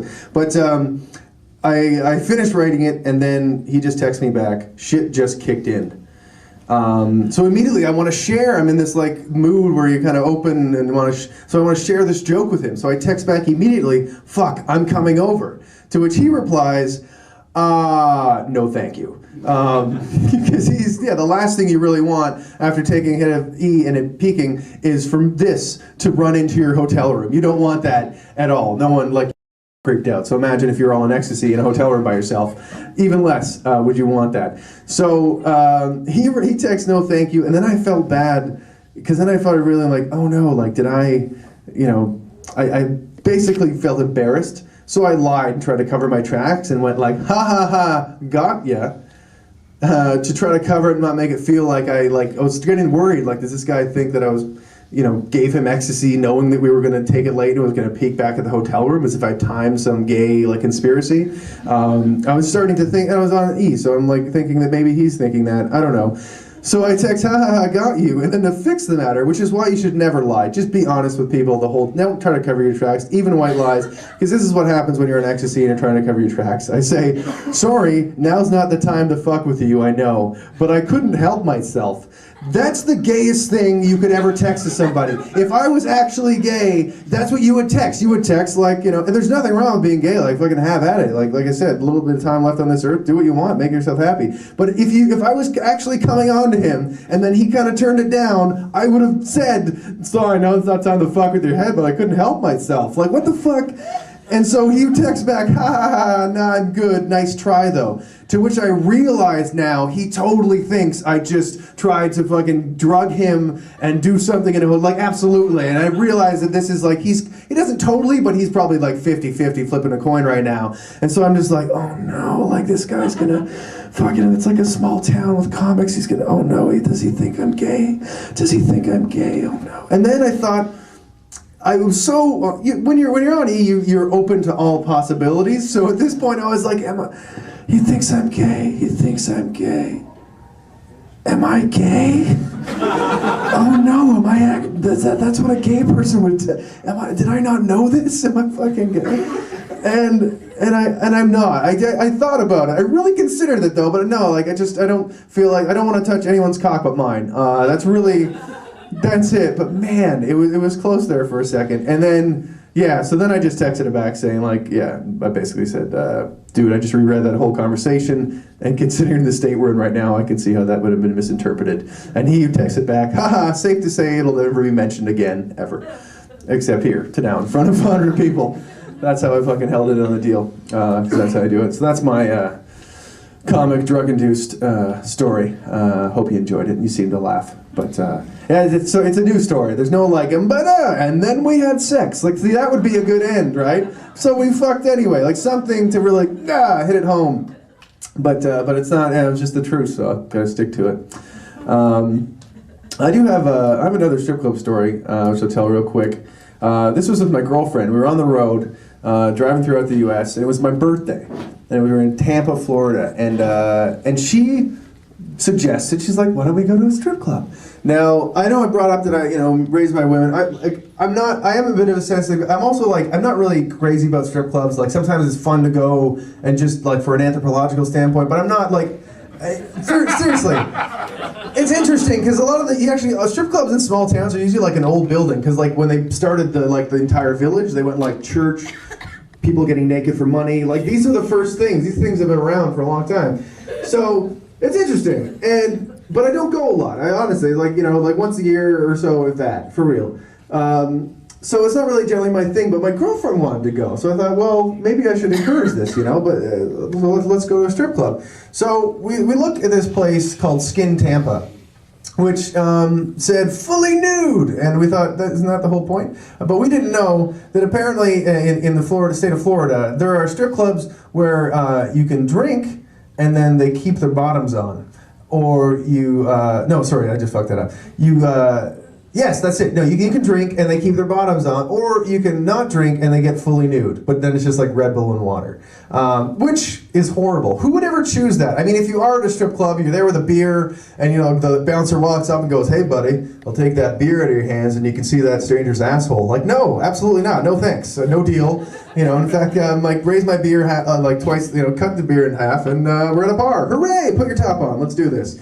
I'd be way more comfortable with that. But so we went to Skin Tampa, and it was terrible. It was an awful place. So much so, like, there is a quality. It is a performance when people are stripping, males or female strip clubs. There's people who are better than others, because some people can smile and eye contact, and they're just like a regular dance. People actually do that. So these people had no skills at all. They were it was just terrible. But I still felt. Actually, I forgot to say, I forgot to mention, my girlfriend and I were the only two people there. It was just us, and like three girls like eyeing us like panhandlers, because it ruins the whole mystery and mystique. If you're with your girlfriend, you're like, ooh, like, is she gonna come talk to us? Like, yeah, she is, because there's three of them, and we're the only two people that can give them money. They're gonna talk to us. There's no fantasy or illusion anymore. Like it was much more of a panhandling vibe than any kind of sexual fantasy. So. One of these girls actually danced up in front. She told us to come to the front row. We're like, okay, because we're the only two people there. We sit there, hoping that now, like, she'll make us part of the show, or just we'll feel less alone. But then all she does is look in the mirror the whole time and dance. She's like, you guys enjoying the show? Yeah? You guys enjoying the show? We're down here. She's like, you guys enjoying the show? Yeah? And we're like, I don't know, but clearly you're loving the show right now. You can't stop checking yourself out.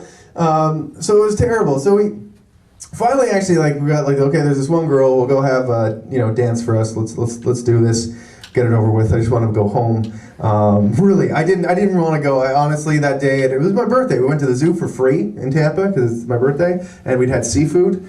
I was done. I didn't need to do this at all. So we finally just picked a girl to go have a little private dance. But then this girl actually grabbed another girl that we hadn't, decided on. And I know that seems terrible, but that's what happens. You feel comfortable with someone, and you're like, oh, maybe her. But then she brought this whole wild card in, and so then the wild card was dancing for me, and I just wasn't. She's a stranger. I wasn't attracted to her. It's hard to be attracted to strangers in the first place. That's why it's not really my scene. But then, so this girl is dancing for me, and I'm sitting there. And I'm just not into it at all. I just don't want to be there. So she's doing her little boom, boom, boom. And she, so much so that she could tell that I wasn't into it because I was just sitting there, and I guess they're used to the guys being more grabby. So, and I wasn't touching her at all. So she actually stopped and turned around, and she's like, is everything okay? And I just stood there and lied and went, yeah. And then touched the stripper so that she felt more comfortable.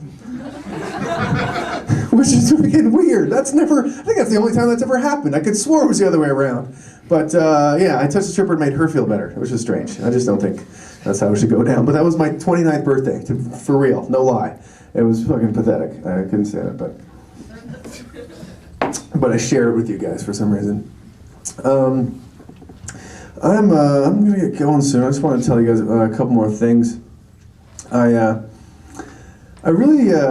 I am kind of jealous of women because you have vaginas, and that's fantastic. And not in the macho way. Don't get me wrong. Not in but no. I want to rent one for a week myself to try it out and see what it feels like, because I feel shortchanged in this sense. I feel like I love sex like I love music, but in this case, I've been given an instrument that only plays one note.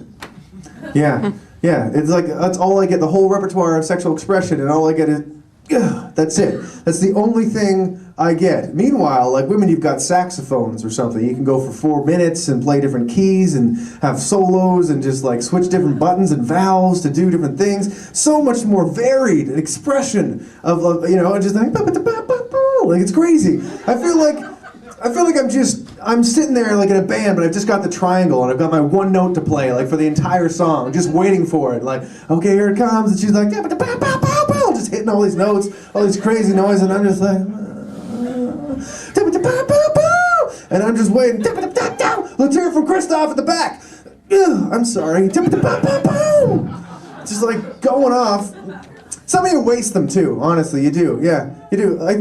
I swear, I heard girls say, I don't masturbate, it makes me feel lonely. If I had a vagina, I'd put a new thing in it every day. Just to see what it felt like. I'm not going to limit my potential for pleasure. Once again, so much time on this earth, I got to try everything. Just once, just waste them. Some of you cry too. I know girls having orgasms, tears. They're having joy. They're having such a good time. I have never cried during an orgasm. Well, afterwards, but I was by myself. It's a completely separate situation. But it's amazing. You're just going off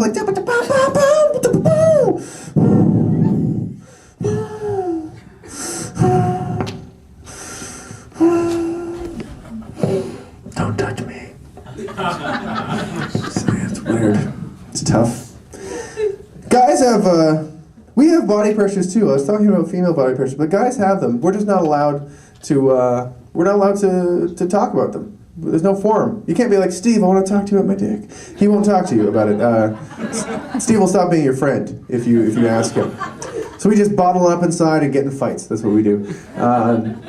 Instead, but we have them, and I'll tell you about them. There's the one pressure we get from women, which is why are you looking at that girl? Stop looking at that girl. You looking at that girl? No, I'm just looking at the girl and just anybody. I was just looking. I got balls. I'm sorry. I got these balls. They're just here, and they make me want to look at girls. I'm sorry. And you make us feel bad about that. But then there's a conflicting pressure, which is it could be happening the next night. You come late night. You've been drinking, taking the guy out at the end of the night. You're just like, hey. Come on. What's the matter today, big boy? Mommy wants a ride. Let's go. Wake up, wake up, wake up. Let's go. Come on, wake up. Let's go. Come on, wake up. Let's go. Let's go, cowboy. What? Is it me? It's me, isn't it? I don't do it for you anymore, do I? It's because I'm no longer beautiful to you. And it's no, I'm drunk. So are you. You know this. This is what happens. You see, you've got a hole. You're good to go. I've got this thing which requires blood pressure to get going. Alcohol reduces it. I'm sorry. A lot of men don't want to mention that. A lot of men want to pretend that that never happens. In fact, we invented a drug so the old men's heart explode, but they get to fuck one more time. That's how afraid we are of not saying that we can ever get hard. But it happens, and I'm fine with it. Like when I was 18, maybe that wouldn't happen so much, but I'm 29 now. If it's late, and I'm tired, and I've been drinking a lot, my dick just wants to cuddle. Yeah. That's all it wants to do. And that doesn't make me less of a man. That's a good thing. That's like a biological defense. That's like an alarm system, naturally, that goes off in your body. That if you've been drinking too much, you're not going to do anything that might create a fucking life. It's a good thing. That's wonderful. That's a good thing to have. And I think a lot of women blame it and they say, all we do is think with our dicks. No, my dick has got me out of situations that my brain's trying to get me into plenty of times. It's been late at night, I'm just like, whoa, my dick's like, what time is it? You're like drunk and high and like eating cold pizza? That girl's weird. I'm going to bed. Just saying, no less of a man. You guys have been a lot of fun. Thank you for coming to the Center for Inquiry in this group. There's going to be, join this, and if you're a member here, I think you get this. There's going to be more shows like this, and you get to see them for free. And it might become a monthly thing. A lot of other fun stuff happening. Thanks for listening to the show. You guys were a lot of fun. Enjoy yourselves. Peace. Kristoff Davidson, everybody! Who had fun tonight? Excellent. You did? Fantastic. Well, give it up for all the comics you saw here tonight. Mr. Chris Betts, Mr. Paul Balu, David Hetty, and of course, Mr. Kristoff Davidson. I have been your host, Stan Nurchin, and now I would like to introduce this man right here, Mr. Ryan Harkness, who will be doing for something that is the most awesome thing I've ever heard of my life. Time for some debaptizing, right? Yeah, absolutely. Mr. Ryan Harkness, ladies and gentlemen. All right, remember, become a member, CFI. Just like to start over again and say CFI, next year there's going to be a whole bunch more stuff going on. So if we don't get the annual membership out of you, we're going to take it out of your pocket anyways through doing regular things. Yeah. So save some money and join up with that. My name is Ryan Harkness. I'm obviously not a stand-up comic. They tried to get me to do something and I fortunately said no. But what I did agree to do was do a debaptizement for you guys. I am a co-host for the GoodAtheist.net podcast, which is the second biggest atheism podcast after Richard Dawkins. And I don't know what he did to deserve that, but we try our best, but we'll never be able to beat a British guy who's talking shit about religion. So we'll just do what I can do. I'm not a magical man, but I'm no more magical than the person that might have baptized you guys. So I would like to encourage you all, if you have been baptized, to be debaptized this time here. I'll just explain to it a little bit how it goes, just so you guys can be comfortable with it coming up. There's two big things about it. Number one, there's two main reasons. Number one is, I don't know if you guys know this, but the statistics that a lot of people use when people ask the church how many members they have, they work on baptismal records. So anytime you guys get baptized, they count all that. So we try to encourage people to recognize the fact that the statistics on religion are usually much inflated by the fact that it's the whole baptism thing rather than actual attendance at church, which is dropping like crazy. You atheists are more numerous than you may think you are. So we always try to do this to encourage people to take that next step forward and try to get themselves off the list.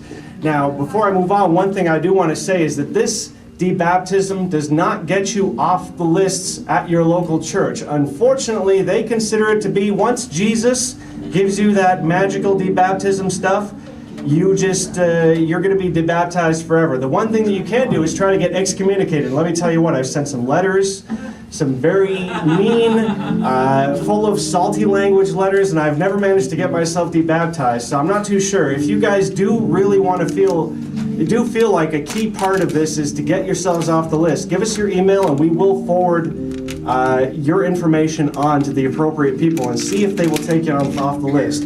But the main thing that we do this for is for fun. We do this to poke our noses at the religious establishment and to say that the power of ritual is something that many people don't care about the church, but many people do think about the fact that they were baptized and they remember that. So we would like to give you an opportunity to debaptize yourself so that even if you were baptized, you could tell other people, I was also debaptized, and have a meaningful memory of that record.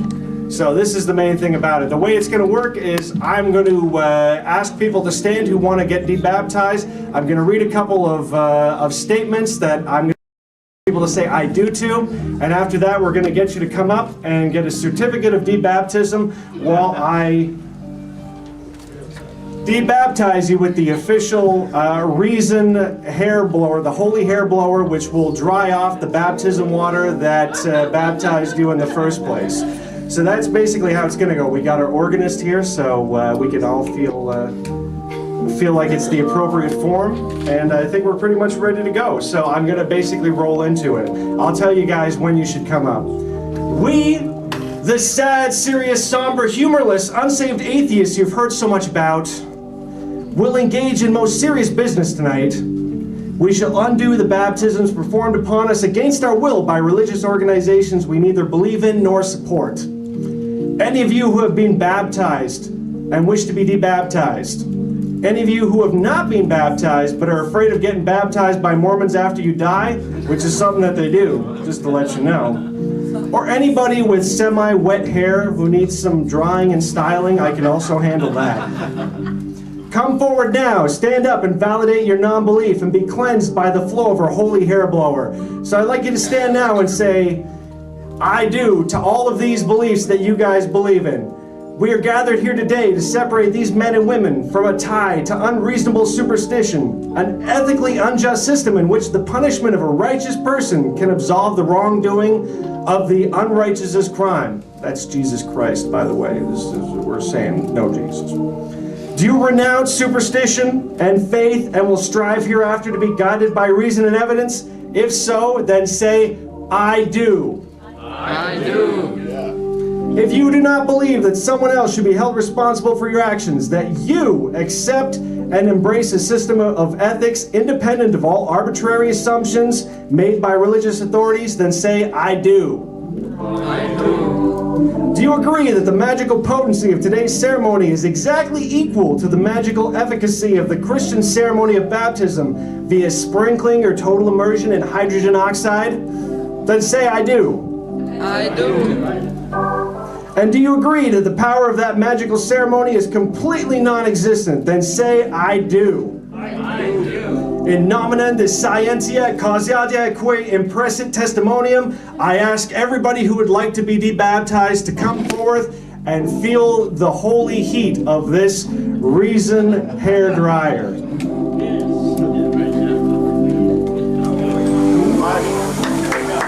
In the name of science and reason, I declare you nothing more than the biological survivor of millions of years of evolution. I remove you from the attention of a cruel and spiteful imaginary deity. I take away the sins piled upon you by the concepts of Christianity, and I refute the notion that you are inherently flawed and unable to do good without a belief in superstition. Come forth and bask in the warming breeze of debaptism. Come forth, my child. I will debaptize and move you on to the paperwork section. Come forward, come forward. In the name of the Holy Spaghetti Monster, I free you from all earthly religious qualms. Come forward. I take you away from all holy wars. I'll do this. Trust me, it's cold outside. You need this. This will definitely protect you on the way home and from going to hell. Absolutely. I free you from hell and all the concepts such that. Come forward, my child. I free you from everything that Christ has ever said you must be and will ever be. I don't know if I can free you. You seem sinful. I don't know. I'll forgive you anyways. Not through the power of Christ, but through the power of reason, which says that Christ does not exist. Thank you. In the name of science and the almighty spaghetti monster, I unbaptize you. I debaptize you. You are now cleansed of that holy touch. Here you are, my son. Do you feel lighter? Do you feel less holy now? Excellent! For I am not a magical man. I'm no more magical than anyone else. We'll be giving out certificates to mark this magical occasion. And if anybody really wants to get off the list, we will explain to you how to tell the church to go F themselves in such a way that maybe, just maybe, they will take you off their lists. I debaptize you in the name of the Spaghetti Monster. Go forth with pasta, my child.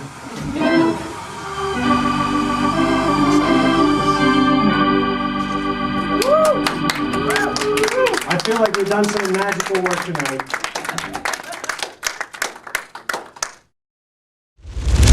Centre for Inquiry, Canada's premier venue for secular humanists, atheists, skeptics, and free thinkers. This event was hosted by the Centre for Inquiry Canada, an educational charity promoting science, reason, secularism, and free inquiry. CFI Canada coordinates branches and campus groups across the country, runs a public education series, provides secular community services, incorporates cutting-edge multimedia such as blogs, podcasts, and YouTube, and is a regular voice in the press presenting a secular humanist, atheist, and skeptical perspective. Visit us at www.cficanada.ca and contact us at info@cficanada.ca.